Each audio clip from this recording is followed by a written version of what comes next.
नमस्कार, मैं doctor Arpit Singh, additional professor department of orthopaedic surgery, king George medical university Lucknow. तो आज हम बात करने वाले हैं हड्डियों के ट्यूबरकुलोसिस के ऊपर। जैसा कि हम जानते हैं कि ट्यूबरकुलोसिस आज के समय में इंडिया के अंदर एक बहुत बड़ी बीमारी का रूप ले चुकी है और भारत सरकार इसके लिए विभिन्न प्रोग्राम चलाती रहती है। तो अगर हम बात करें कि हड्डियों के ट्यूबरकुलोसिस की, तो मुख्यतः 15 से 20% ही जो केसेस होते हैं ट्यूबरकुलोसिस के वो हड्डियों के अंदर होते हैं। और उसके अंदर भी हम बात करें तो मुख्यतः 3 तरह के हड्डी के ट्यूबरकुलोसिस मिलते हैं, जिसमें कि सबसे इम्पॉर्टेंट है रीढ़ की हड्डी का ट्यूबरकुलोसिस, जिसको हम पॉट्स स्पाइन भी बोलते हैं। दूसरे नंबर पे है जोड़ों का ट्यूबरकुलोसिस, जिसको हम जॉइंट ट्यूबरकुलोसिस भी बोलते हैं। और तीसरा है हाथों की उंगलियों का, जिसको हम ट्यूबरकुलस डैक्टिलाइटिस भी बोलते हैं। यदि हम बात करें कि किन लोगों में हड्डियों के ट्यूबरकुलोसिस होने की संभावना होती है, तो मुख्यतः ऐसे मरीज जिनको पहले कभी ट्यूबरकुलोसिस की शिकायत रही है, जिनको लंग्स में कभी टीबी हुआ है, उनको इसके होने की प्रोबेबिलिटी ज़्यादा होती है।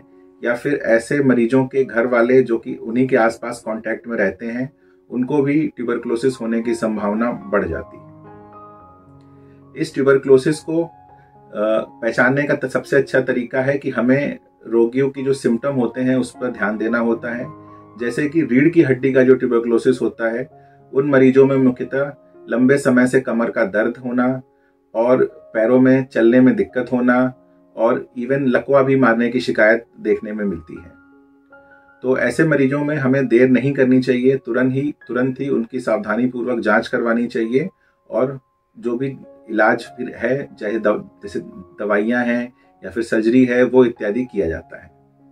सिमिलरली अगर हम बात करें जोड़ों के ट्यूबरकुलोसिस की और उंगलियों के ट्यूबरकुलोसिस की, तो जोड़ों के ट्यूबरकुलोसिस में भी दर्द सबसे एक कॉमन सिम्टम है जो सबसे पहले आता है। तो कभी भी अगर जोड़ों का दर्द हो रहा है और उसके अंदर सूजन आ रही है और साथ ही साथ वेट लॉस वगैरह भी मिल रहा है, तो ऐसे केसेस में बोन टीबी होने की संभावना होती है। और इसके अलावा अगर हम बात करें हाथ के ट्यूबरकुलोसिस की, तो हाथ के ट्यूबरकुलोसिस मेनली बच्चों में ज़्यादा देखने को मिलता है और इसमें उंगलियां सूज जाती हैं और उंगलियां फूल जाती हैं। तो ऐसे केसेस भी जब भी आपको नज़र में आए तो आपको उसको इग्नोर नहीं करना है, आप तुरंत अपने आसपास किसी हड्डी के डॉक्टर से संपर्क करें। आजकल सरकार के द्वारा टीबी की दवाइयाँ मुफ्त में मिलती हैं। आप अपने निकटतम डॉट सेंटर पर जाकर वहाँ पर टीबी का इलाज मुफ्त में प्राप्त कर सकते हैं। धन्यवाद।